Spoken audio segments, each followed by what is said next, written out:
हम लोग का सेव छाप है, ठीक है। कौन पार्टी है? पार्टी हम लोग का जनहित अभियान के समर्पित उम्मीदवार है। हम लोग ने वैशाली लोकसभा से चुनाव लड़ा था। क्यों? एक वोट से समाजवाद, जो डॉक्टर राम मनोहर लोहिया का नारा था, रोटी कपड़ा और मकान मांग रहा है हिंदुस्तान। रोको महंगाई, बांधो दाम, नहीं तो होगा चक्का जाम। जिसका नतीजा हुआ 1952 के लोकसभा के चुनाव में किराई मुसहर भागलपुर मधुपुरा लोकसभा से जाने के काम किए। कर्पूरी ठाकुर जी चुनाव जीतने के काम किए। इसी विधानसभा से बेनीपुरी जी चुनाव जीते। पांडा बाबू चुनाव जीते। रामविलास पासवान अलौली विधानसभा से चुनाव जीते। हुकुमदेव यादव चुनाव जीते। रामविलास पासवान जैसे व्यक्ति चुनाव जीते और 100 रुपया देकर मुलायम सिंह यादव भी सोशलिस्ट पार्टी से चुनाव जीतने के काम किए। 67 आते आते बिहार में संयुक्त सरकार बनी। कर्पूरी ठाकुर जी उप मुख्यमंत्री बने। 77 में सरकार बनी। पूरा देश में समाजवाद का बोलबाला हो गया। बिहार सहित 9 राज्य में सोशलिस्ट पार्टी की सरकार बनी। केंद्र में 77 में सरकार बनी और मोरारजी देसाई को सरकार गिराने वाला कौन है? एक कांग्रेस सांपनाथ है, एक बीजेपी नागनाथ है। बिहार में किसकी सरकार बनाने जा रहे हैं आप? बिहार में मतदान है, मानिए लोकतंत्र की चौथा स्तंभ।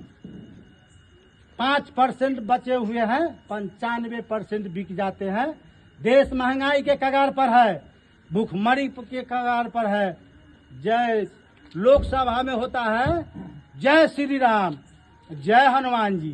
क्या लोकसभा में जय हिंद जय हनुमान जी के लिए वोट दिया था? क्या मंदिर के लिए दिया? मंदिर के नीचे मस्जिद है आज देश में, और मंदिर के नीचे मस्जिद है, मस्जिद के नीचे मंदिर है।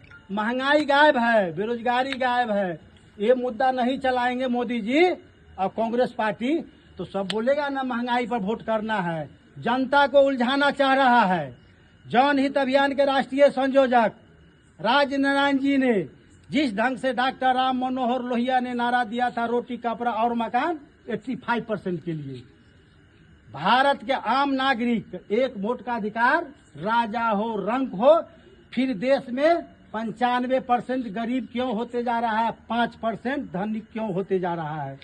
ये देश अमीरी गरीबी के कगार पर है। मंदिर मस्जिद के चक्कर में पूरा देश।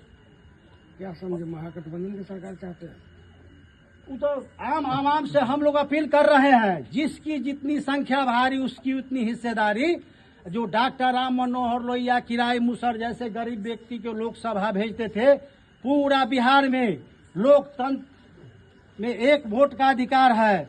गरीब आदमी को विधानसभा भेजिए, गरीबों का सरकार बने। गरीब व्यक्ति पूंजीपति नहीं जीते। गरीब व्यक्ति जाएगा तो जैसे किराई मुसहर लोकसभा में गए थे तो उन्होंने कहा था पैरा, लोकसभा कहा पेरा, कहा नेहरू जी को कि हमारे व्यक्ति जो गरीब है एक कुआं में पानी पीते हैं, जहां शुगर पीता है वहां मेरे आदमी पानी पीते, कुआं उनका देन है। किराई मुसहर जी का आवास मांगे थे कि मेरा आदमी जो है गरीब, वर्षा में भी पानी आता है और बरसात में भी आता है। आवास उनका देन है जो इंदिरा आवास में तब्दील किया, डॉक्टर राम मनोहर लोहिया के देन है। पूरा देश में लोकतंत्र की जननी वैशाली बिहार से हम लोग समाजवाद का स्थापना किए हैं और बिहार में भी हम लोग औराई में प्रयोग कर रहे हैं। हमारे एक नौकरी छोड़कर सर आए हैं, हम लोग कहे पूरा बिहार में समाजवाद का बिगुल फूकिए। आज बहुत खुशी की बात है, भेंट हो गए माननीय प्रत्याशी महोदय। जब डॉक्टर राम मनोहर लोहिया ने चुनाव लड़ा था, कहा था कि मैं चुनाव नहीं जीत सकता हूं, हम लोग गरीब आदमी है, चुनाव हम दोनों आदमी जीते नहीं जीते लेकिन चट्टान को चहका देंगे जो हाजीपुर से आया है आज चुनाव लड़ने। ये समाजवादी की धरती है, लुटेरा की धरती नहीं है। जब आप सांसद थे तो एम्स के लिए हम लोग ने पचकर्मा किया था, आंदोलन किया था, आपने एम्स को पहुंचा दिया दिल्ली। अब आए हैं औराई के बाढ़ मुक्ति कराने। ये गरीबों का औराई है, यहाँ भूखमरी है, यहाँ बेरोजगारी है। और ये औराई विधानसभा आजादी के 78 साल बीत जाने के बाद आज भी बाढ़ से मुक्ति नहीं हुआ है। हम लोग आंदोलन करेंगे बाढ़ से मुक्ति के लिए। न ही यहाँ एक रोजगार का लिए उद्योग है, न अच्छा शिक्षक संस्थान है। हमारे प्रत्याशी महोदय बोले अच्छा शिक्षक संस्थान भी नहीं है, न अच्छा उद्योग भी नहीं है। इस पर हम लोग चुनाव तो एक ही जीतेगा, हम लोग मूवमेंट करेंगे। प्रत्याशी महोदय भी हम लोग के साथ पूरा देश में एक वोट के समाजवाद के लिए आंदोलन करेंगे। जय हिंद, जय भारत, जय दोनों प्रत्याशी महोदय।